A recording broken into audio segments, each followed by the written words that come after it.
And hello everyone, welcome back to Turbulence Modeling. This video series, we're going to talk about a little bit more about the theoretical background of the WALE model, or Wall Adapting Local Eddy Viscosity Model. The paper, the publication for it is this by F. Nicoud, and I don't know if they're pronouncing their names right, and F. Ducros. I'm sorry if I pronounced the name wrong, but okay. Anyway, so the paper is called Subgrid-Scale Stress Modeling based on the square of the velocity gradient tensor. And just a short comment, I mean, you may not see, the papers being named after the model, that they are the name of the model that they are given.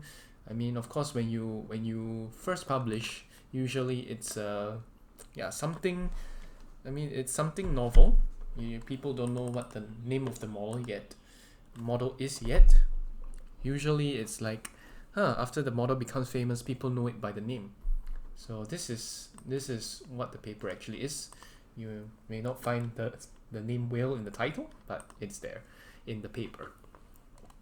Okay, so it's in Flow, Turbulence, and Combustion, and it's published in 1999.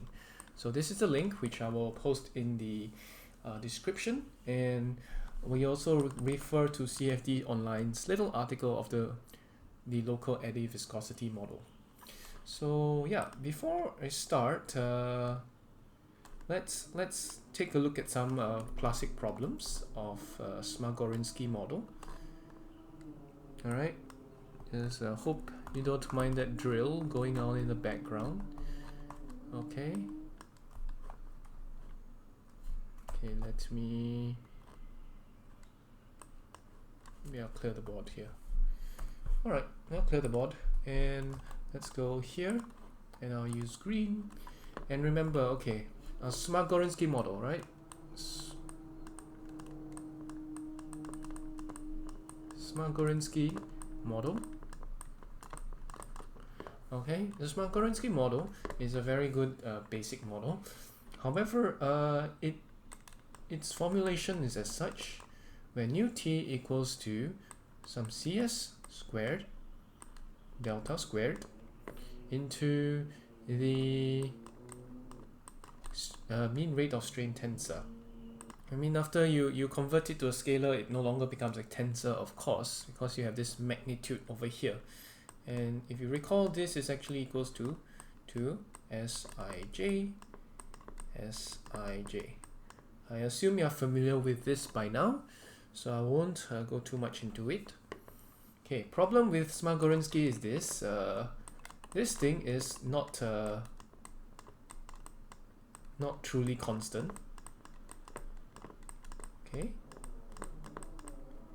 And one of the models that takes care of that is the Dynamic KEquation model.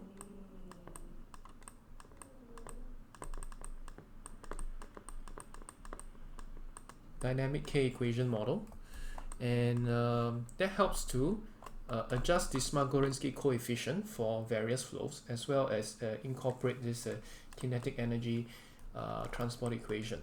Okay, we went through some of that in the last few videos.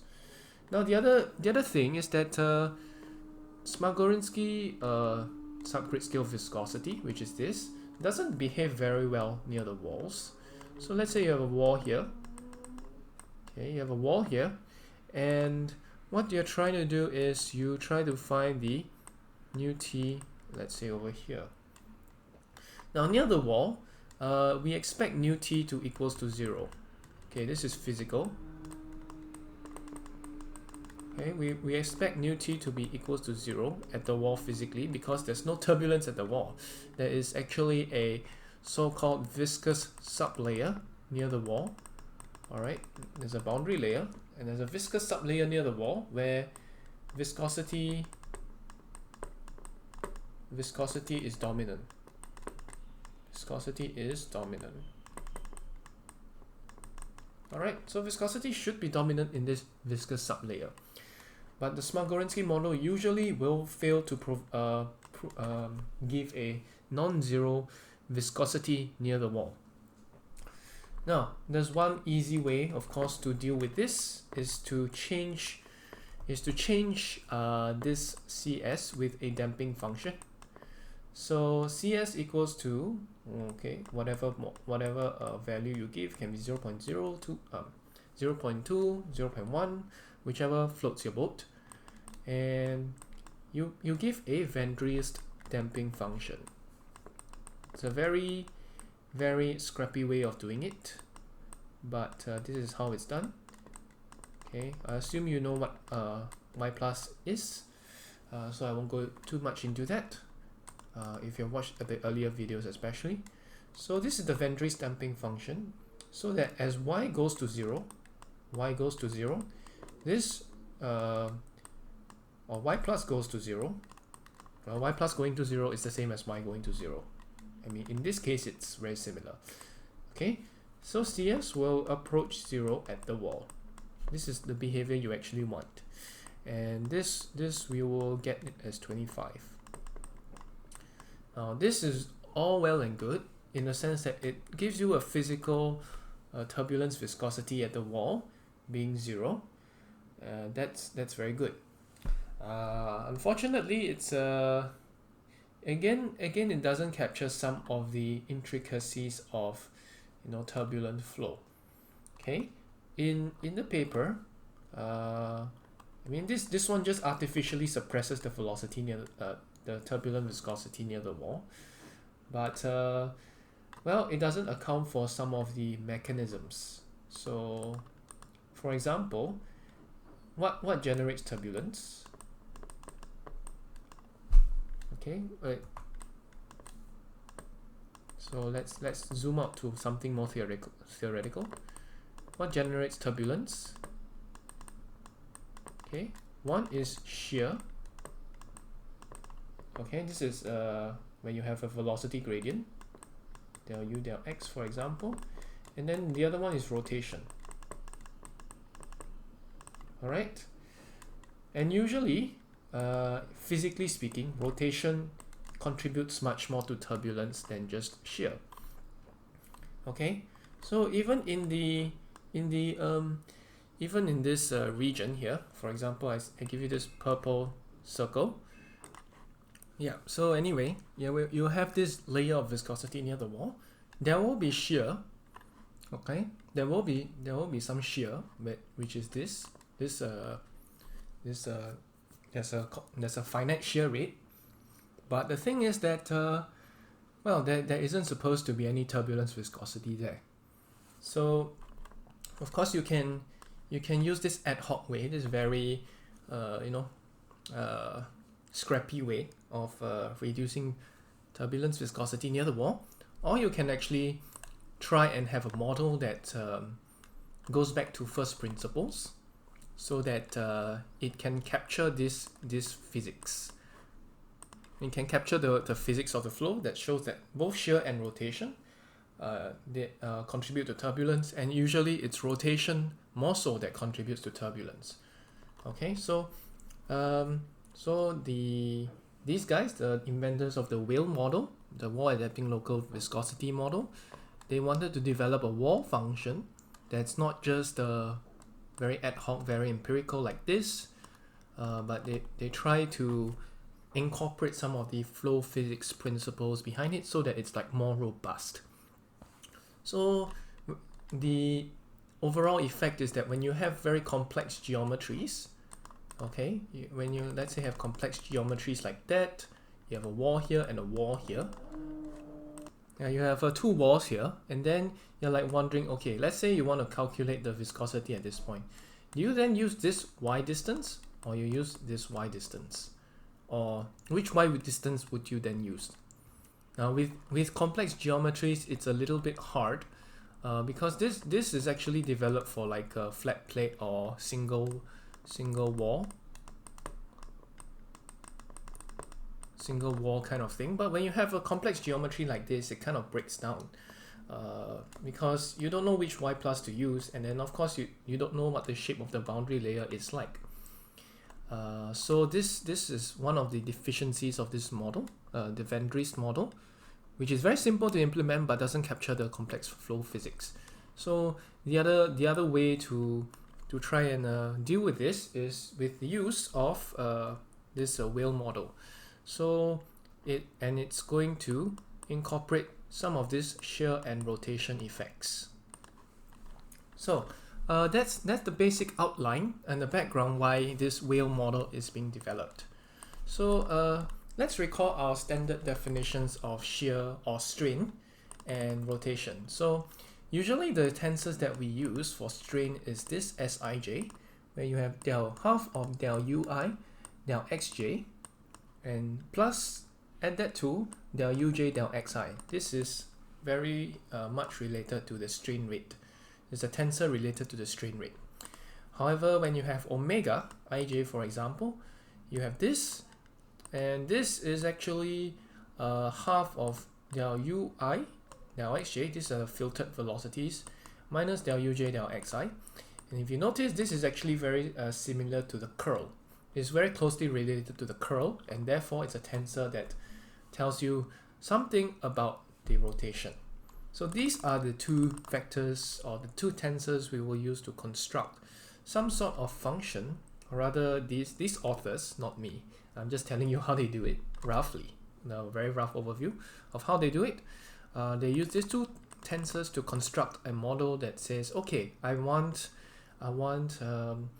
this eddy viscosity to capture the flow physics of strain rate and rotation, or shear and rotation, and I want it to be dampened to 0 at the wall and behave correctly, like those wall functions. So okay, so this is our basic Smagorinsky model. So this is the problem I illustrated to you.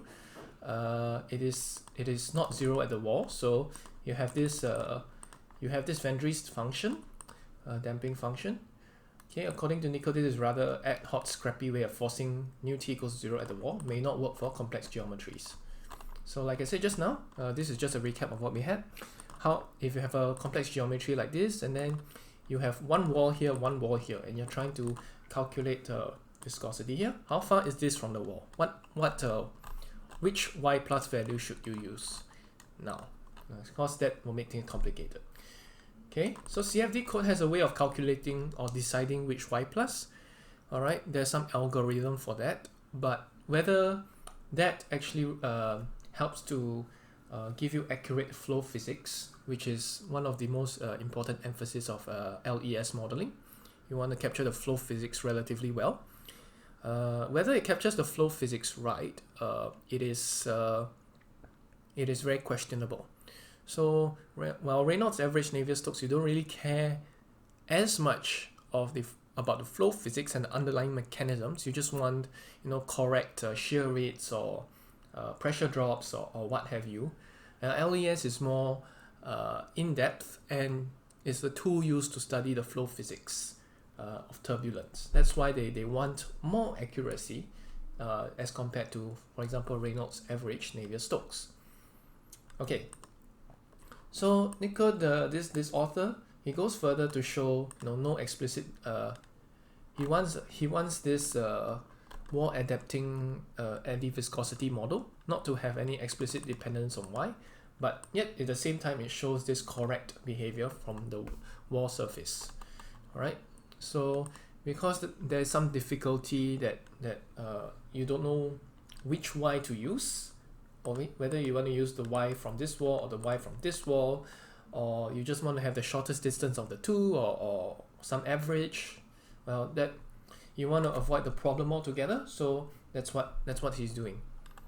Okay, so there's a way to calculate that, and he also tries to incorporate some of the flow physics. So he wants a wall function or damping function that captures both the strain and rotation rate.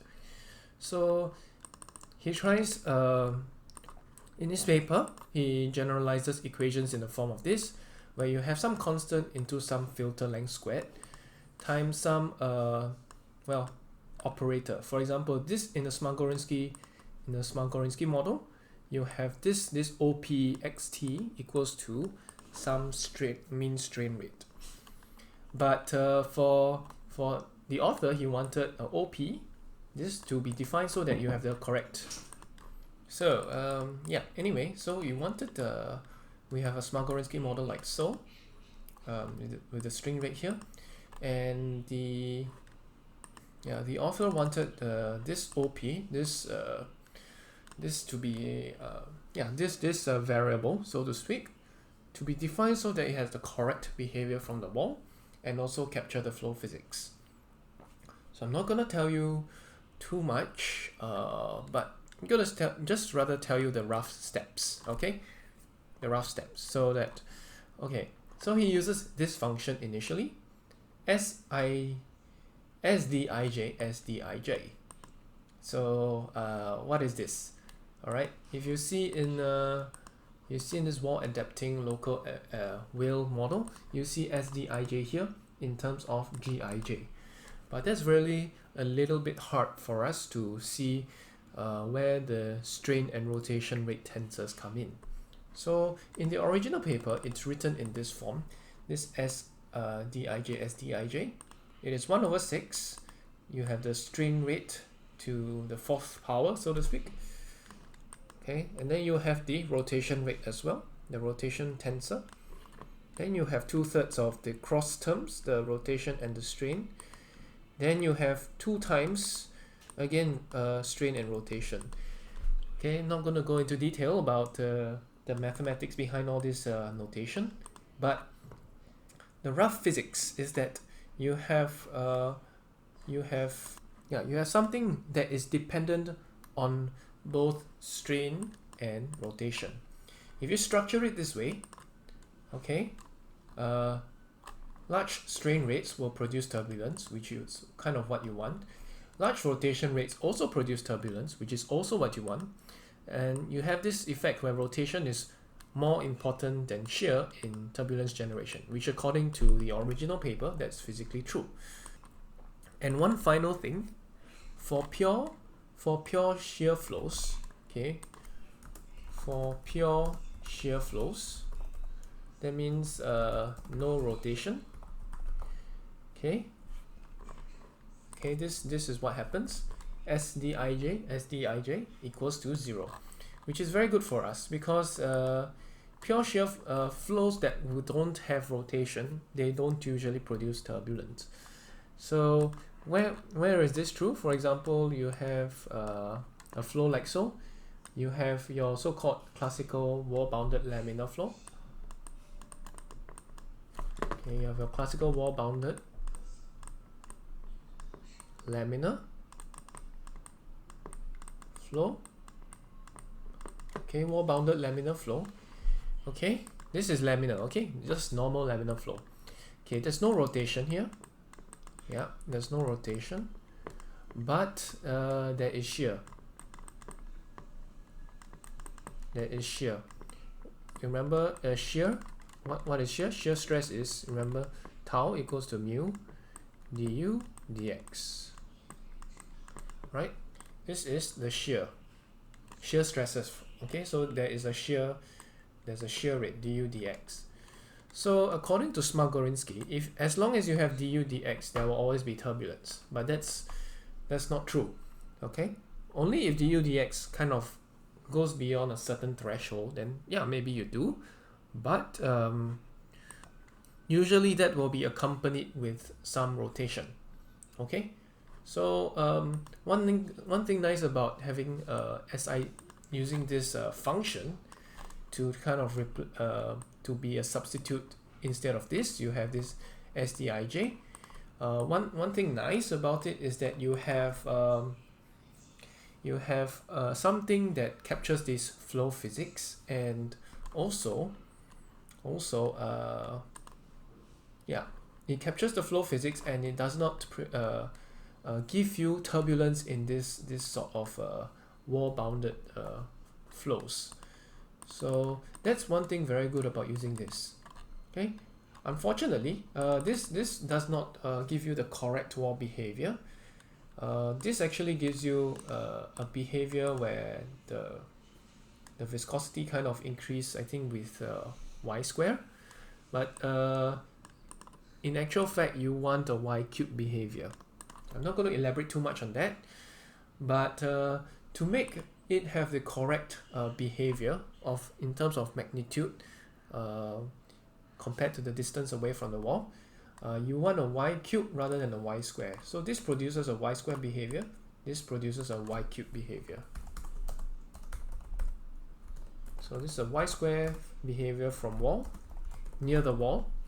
Okay, so to make it have a y cube, you just take it to the third power, then divide by 2, or take it to the 1.5, to power of 1.5. So this gives it the correct y cube behavior. Okay, I'm going to stop now. I'm going to continue this discussion in the next video. Thanks for watching. I'll see you guys again.